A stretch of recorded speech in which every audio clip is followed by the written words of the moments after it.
Hi YouTube, this is Joe Calton with Calton Cutlery. You can find me on the web, caltoncutlery.com. Okay, so shot the video yesterday about additions to the quenching process. Um, and I believe in that one I went over reading your scale patterns, that are left on the blade after the quench. And then I think I got into briefly interrupted quenches and using your preheat treat grinding, to your preheat treat geometry of the blade, mostly on forged blades, but in some stock removal blades, and how that affects your quench setup also. So our knives are they've been hardened. I stuck them into the high-tech toastering oven. For 1095, my tempering cycle for 1095 is a 3-hour cycle, an hour off, 2-hour cycle, hour off, 2-hour cycle, all right after each other. No, waiting a day or anything like that in between. And it's at I want to say I've got 2 thermometers in the toaster. The upper one I believe reads 350, and I believe the bottom one reads around 400 or so. And I've got a video already up that I shot probably a year or 2 ago about how to find your tempering temperature based on performance. So what you do is you make yourself a couple of test blades, harden them, go ahead and temper them at, like, say 300, 315, something like that for 2 hours, hour off, 2 more hours, right?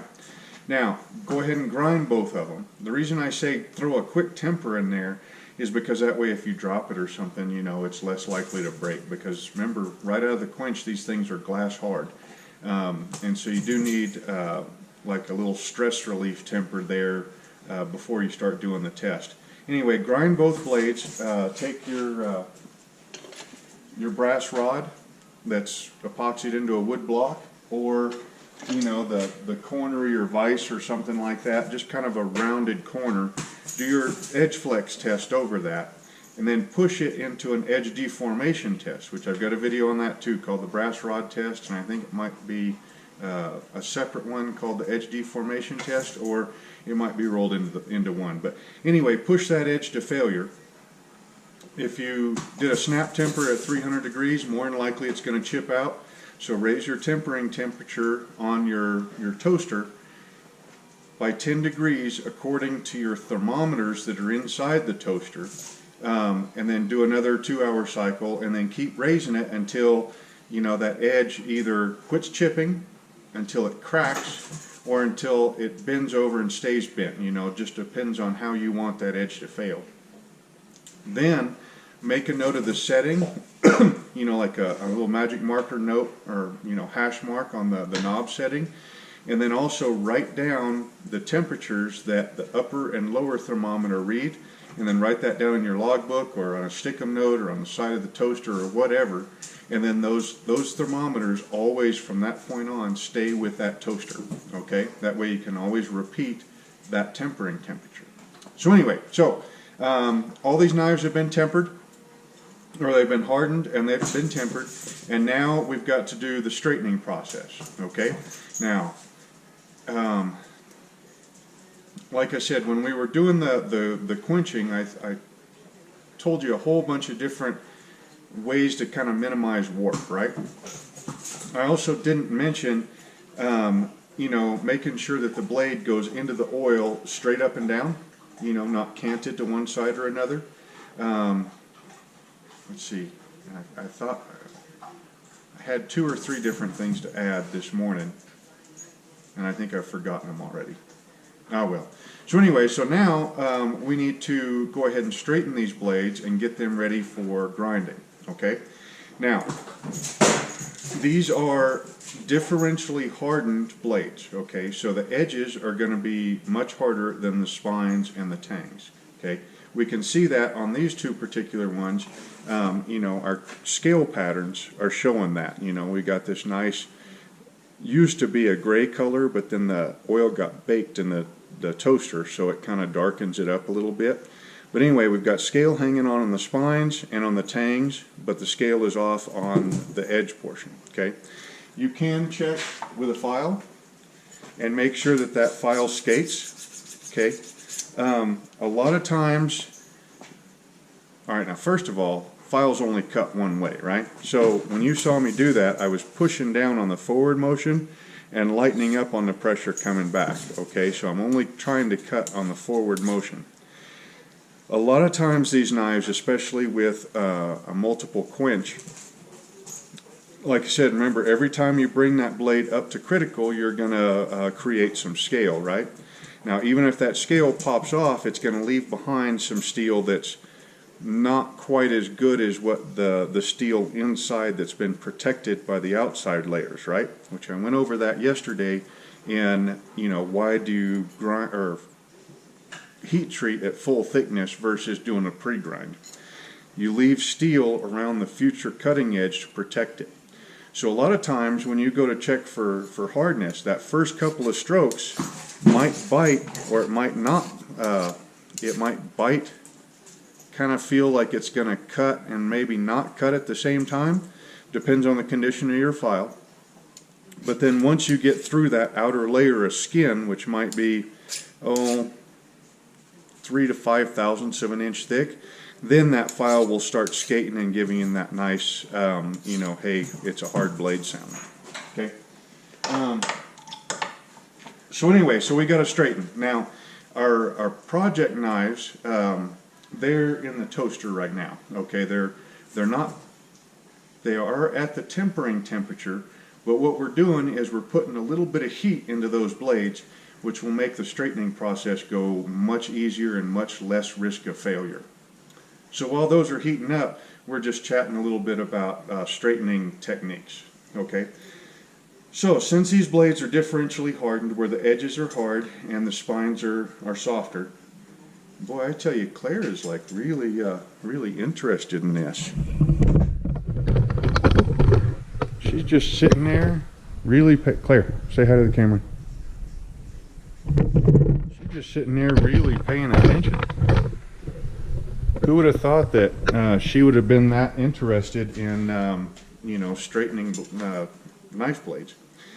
So anyway, since the edges are hard and the spines and the tangs are soft, the spines and tangs will straighten much easier than the edge portion will, okay? So what we want to do is we want to keep most of our hammer blows, because we're going to straighten these with a hammer. You're going to want to keep most of your hammer blows in the portions of the blade that have still got scale, okay? If you just pull it out of the tempering oven, you can get away with a couple of direct hits on the hardened portion, okay? Even though the tempering temperature is not near a forging temperature, it does... the blades are much more malleable at the tempering temperature than they are at room temperature, okay? So a lot of these blades, if you were, I mean, these particular ones right here, they've all got a pretty consistent curve like this, like a nice gentle curve. Now, probably that had to do with, that curve looks like it's left over from how I got the steel from my supplier. You know, it's in big sheets and most of the time it's got a little curve to it one way or another. That's what this looks like. A lot of times you'll have other bends, like this one right here is right at the tip. You know, that kind of tells me that maybe when I went into the oil, I was off to one side or another, and that's why that tip got a little bit of a curve to it. Like I said, I haven't heat treated a blade now in like 5 months or so, so I'm a little bit rusty. But it'll come back. By the time the next batch comes around, I'll be right back into it. So anyway, first off, on straightening blades, you're going to have some level of breakage, okay? It's just a fact of knife making, right? So if you straighten 10 blades, you may have 1, 2, or 3, you know, that break. You know, just kind of depends on, you know, how bad the warp is, if you're on your game that morning, what straightening method you're using, all that kind of stuff, okay? The biggest way of straightening blades that I see nowadays, you know, like on Facebook or on YouTube or stuff like that, involves 3-point setups, like in a vise, or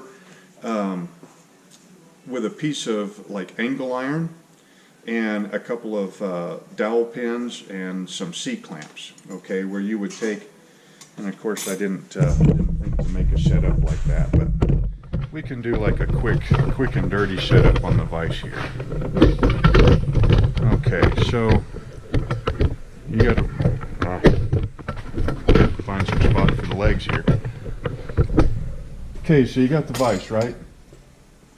And I don't have any pins at the moment, but let's say you were to put, no, that's not going to work. Here's a Allen wrench. You wouldn't want to use an Allen, well, you could use an Allen wrench, just round off the corners a little bit. But you would put in, you know, like 2 pieces here, or rods there, and then another rod in the back. Okay, and then you would clamp your blade up. See if I can get this without, let's take that out, because that could be some chalk. I think Doc is after another tennis ball again. Okay, so, and you use all your hands plus your knee or something, you know, to rotate the vise. Anyway, so a setup like this. Alright, so now as you tighten the vise, you know, this gets pushed into that. This is your fulcrum, okay, and you'll bend the knife around this point right here. And then you can adjust your, and of course it's all falling apart now, you know, adjust your blade inside that setup, you know, to do your straightening. If you do that at room temperature, I really haven't had very good luck with it. Honestly, I haven't had very good luck with it at the tempering temperature either. I know a lot of guys swear by it. You know, I just haven't had very good luck with it. Maybe I'm holding my mouth wrong. Maybe I haven't spent enough time with it to you know, figure it out. I know, like Murray Carter, he uses a brass hammer and a stump. You know, that seems to work pretty good, but honestly, I kind of gave up on, I mean, the stump and the brass hammer works pretty good, but one day I was just kind of messing around, and I think maybe I had a tough one that was bent or warped, and I was trying to straighten it out, and the stump and the brass hammer, I've got a copper hammer, just wasn't really working all that well. And I thought, you know what, this just needs a little bit more. So I just stuck the blade on the anvil and grabbed my 4-pound forging hammer, and boy, that blade just straightened right out. And I thought, well, man, that was really slick and really, it worked really good. So then I started playing around with that whole idea, just straightening the blades on the anvil, whether they were hot, whether they were cold, heavy hammer, light hammer, you know, hitting them hard, hitting them soft, you know, all that kind of stuff. And what I came up with is, I've got, actually, no, we'll just stand here a second. I use my 4-pound forging hammer, okay, on the anvil. I've got a low spot. You can't really tell it a whole lot unless you put a straight edge on it, but there's a slight low spot on the major portion of my anvil where I do most of my work on. And that spot right there, with a 4-pound hammer and light to medium blows with the blades at the tempering temperature or thereabouts, seems to work really, really well. If I go to a lighter hammer, it's like the shock that goes through the blade from the hit. It's like the shock wave's a little bit too fast, and you break blades more often than not. If you use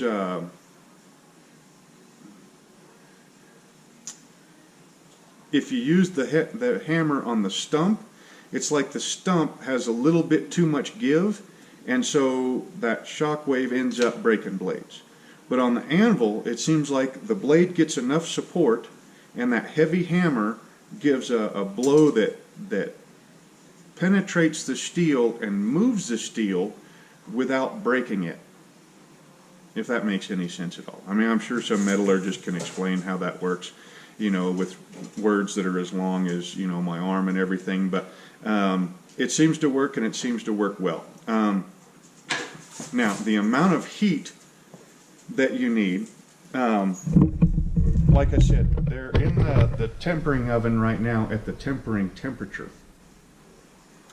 And they're going to cool, you know, the outside will be to room temperature by the time we're done. You know, by the time you open up the door, you grab a blade, pull it out, get it to the anvil. The anvil's cold, you know, it's going to suck the heat out of it. But as long as you start off with some heat like that, it really seems to increase your chances of success.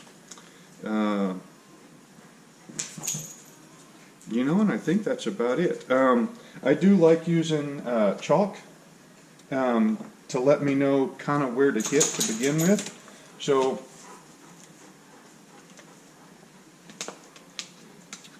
while I was waiting for the toaster to warm up before I turned y'all on, you know, I grabbed these chef's blades, or actually I grabbed all of them, and I went through and I was looking at them. You know, a good source of light, be it natural light or artificial, it doesn't really matter all that much, I guess. But anyway, so you look down the blade and you're like, okay, well, from right here, it looks like this part right here is mostly straight. We've got a little bit right there. And you just mark where you want your hammer hits to be, you know, to straighten things out for the first run through. Okay, and in that way you've got that nice white chalk that shows up really well, so that when you grab that blade out of the toaster and you go to the anvil, you know, you've already got your initial plan made out. All right, and it just saves a little bit of time. And when you're working against the blade cooling down, you know, anything that's going to save you time is good. Okay, so let's come over to the toaster. Now here's something that I'm really liking about the new shop, and that is the fact that I put the toaster on wheels, you know, the whole thing. And then we've got the anvil here. In fact, we're going to bring that toaster a little bit closer.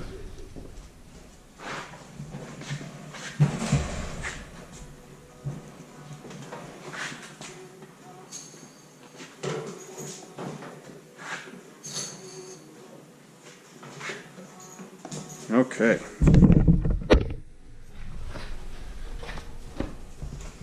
So now I think you can see the setup here. So we've got the toaster on your left, the anvil right here in the middle. All right. Now, granted, these things are at, you know, 350-ish degrees or so, so make sure you got a glove. Your forging hammer, again, is going to have two faces, or at least this one does. This face right here is much flatter. I mean, it's still, the corners are rounded off so that, you know, the corners don't dig in, so it's not completely flat, but it is flatter.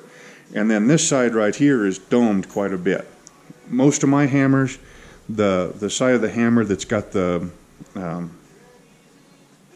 dash, or, you know, the groove cut in it, that's going to be your round side. We're going to use the flat side for straightening. Okay, so reach in here and grab our first knife, and you can use tongs for this if you want to. I've got my chalk mark is right up in there. These were not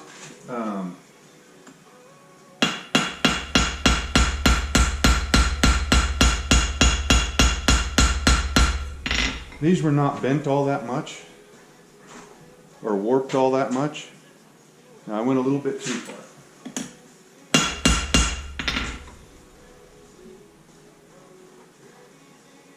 Okay.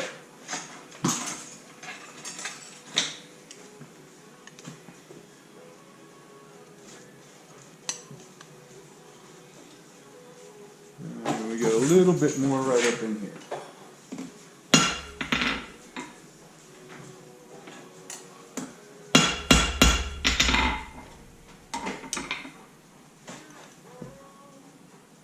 Now we can swap ends. We've still got a little bit of a bobble right there.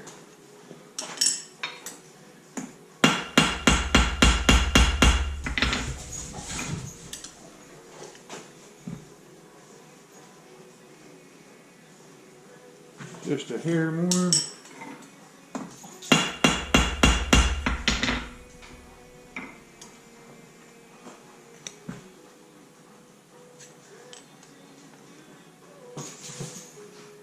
Okay, that looks pretty good. So now that we got that one straight, we'll go ahead and stick it back in here from a different direction than the others so that we know that it's done. And then for this next one, we're going to bring it all up here so that you can kind of see things from a different angle.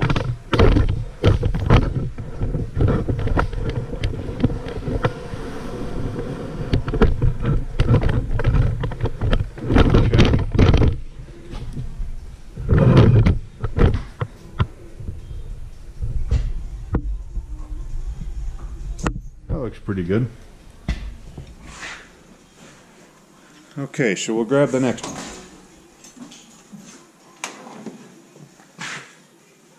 Okay, we're going to double check that that mark is where I need it to be.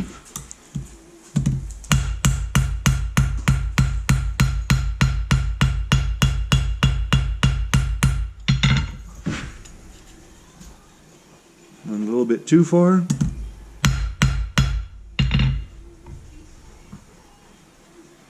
Get a little bit up in here. That chalk, like I said, just gives you your initial game plan.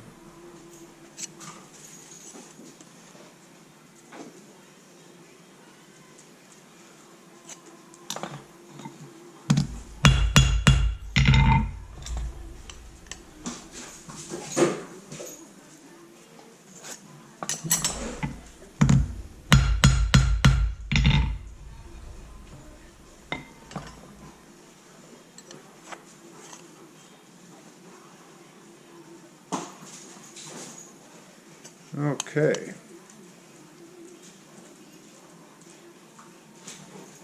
I got a little bit right up in here.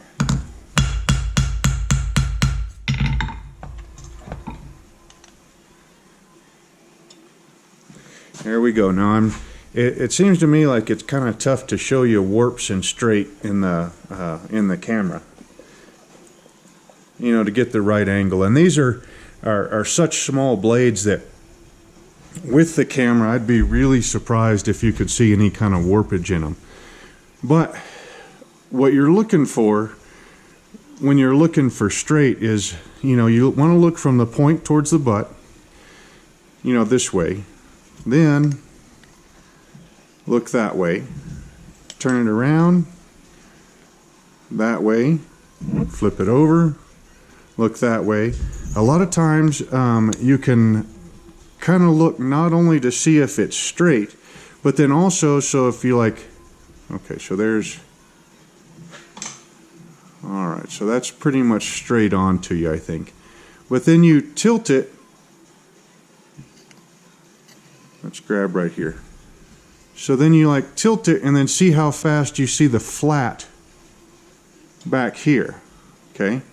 And then tilt it this way and see how fast you see the flat back here. And a lot of times that'll kind of give you an idea if there's, you know, a slight warp or anything left over. Okay, so let's do one more.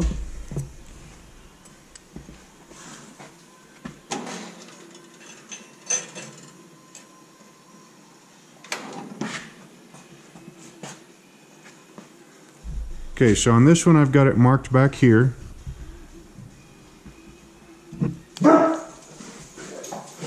And it is very slight.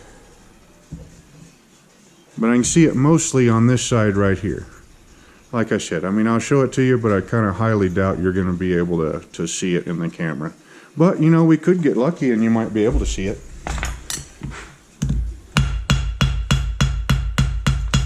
So I'm holding the blade firm to the anvil, right? And where I'm hitting is bowed like this. So I'm pushing that down.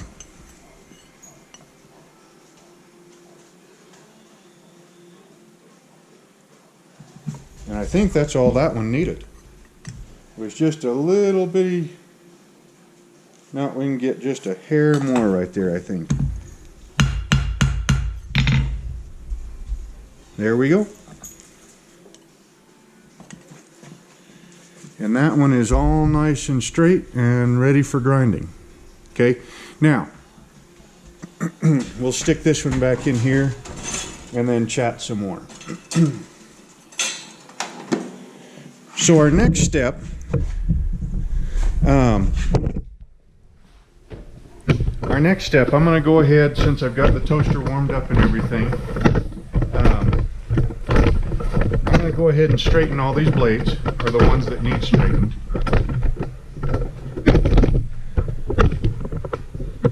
So I'm going to go ahead and straighten all these blades, or at least the ones that need straightened. I'll get them all straight, right? And then what we'll do is I'll go ahead and I'll bring you in for that part. I'm not going to make you watch me straighten all, 40 of these blades. I mean, that would be a long freaking video, even by my standards.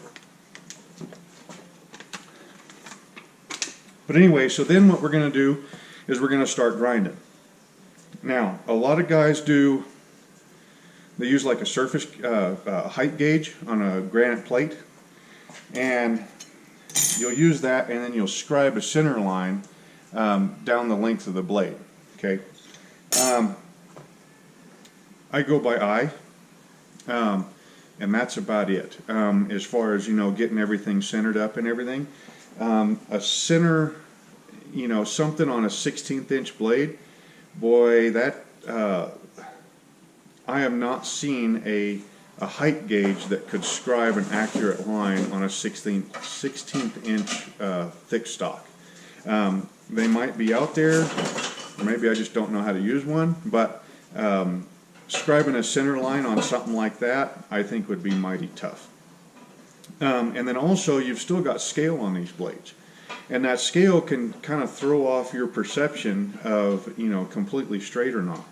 So what we'll do is we'll go ahead and take these into the grinding room. By the way, that grinding room is freaking amazing. You know, I mean, I need to blow out the filters before I start grinding today, but I can get in there and grind for an hour, shut the grinder off, and the air inside the grinding room is nice and clear. I open up the door to come out into the shop, and the air inside the shop is clear. There's no dust hanging in the air. There's no, I mean, sometimes you can smell what it is I've been grinding a little bit, but within about, you know, 10 minutes that smell is completely gone. I mean, that grinding room is amazing. I just can't say enough good about it. The only thing is that it does get a little bit cold in there during the winter time because, you know, the wood stove's over here, and so it heats everything up. But then, you know, you're in a room across the way from the wood stove, and then you've got constant air movement going past you, and so it can get a little bit chilly in there. But, you know, hey, that is well worth just being able to breathe in there and not having dust all over everything. I mean, this has still got dust, you know, the shop has still got dust all over it, you know, because keep the windows open, so you get, you know, some dust in, but it's not the, you know, freaking 1/4 inch thick layer of dust all over the whole shop that, you know, my old place had. So anyway, so I'm going to go ahead and straighten these, and then once we start grinding them, then you can always go back and tune them up. You know, I mean, if while you're grinding, you notice there's a spot that you missed when you were straightening, or, you know, maybe you had a blade that you just really couldn't quite get it straight on the anvil, you know, after it was heat treated. A lot of times on those, like I said, the spine is going to be softer and the tang's going to be softer than the edge. So if you've got a really hard warp in the hardened portion, honestly, it's probably better to throw that into a box, you know, with any others that you have, and then the next time you have the kiln warmed up, go ahead, heat them up, straighten them out, requench them, you know, throw them through the tempering process again, right? You know, that'd probably be the best way. Or, you know, you can, once you start grinding some of that hardened steel off, you reduce the thickness of the hardened steel, And then a lot of times you can go ahead and straighten it out, and then that spine will be able to hold that, that thinner cross section of the hardened steel back, and it'll be able to stay. You can get it straight, and it will stay straight like that. So a lot of times, when I'm grinding a batch of, especially these thin bladed paring knives, if I'm grinding a batch of say 12 of them, I get them all rough ground, and the ones that have got problems, just set them off to the side, and then come out, straighten them, come back in, finish off with that grit, go back in, can keep going down through the grits, and everything is just fine. So anyway, so that is straightening blades. Like I said, that's the best way that I've found. Like I said, mostly what I make is kitchen knives and light use utility knives like the Necker, this belt knife. With my like the larger or the heavier ground belt knives and rough use knives, those you don't normally have warpage problems with them because there's just so much steel there. I mean, if you start off with a 1/4 inch thick stock, or even 3/16 inch stock, or even 1/8 inch stock, I mean, anytime you get 1/8 inch and over, your warpage problems go down quite a bit because there's just so much steel there, to warp, that it just doesn't do it very often. Not in normal length blades. Now, choppers and swords, I have used this method on those, and it does seem to work pretty good. You have to hit a little bit harder, but I still use that same 4-pound hammer, still use the anvil. You just have to hit a little bit harder because you're trying to transmit that force through a much thicker piece of steel versus 1/16 inch or 3/32 inch stock. But you guys try it. I mean, you start straightening blades like this, you'll break a couple of dozen or however many, and then you'll get the feel of it. And then like this, there's 40 blades that I've got to straighten nowadays. Honestly, it's been a while since I broke a blade straightening it on the anvil at the tempering temperature. Like a really long time. Like, boy, I don't remember the last time that happened. And of course, now that I say that, I'll probably break 5 of this batch, right? Okay. All right, you guys, well, I'm going to go ahead and shut you off. I'm going to straighten up all these blades, and then the next time we meet, it will be in the grinding room. Again, this is Joe Calton with Calton Cutlery. You can find me on the web, caltoncutlery.com. Hope you all enjoyed the video, and we will see you next time.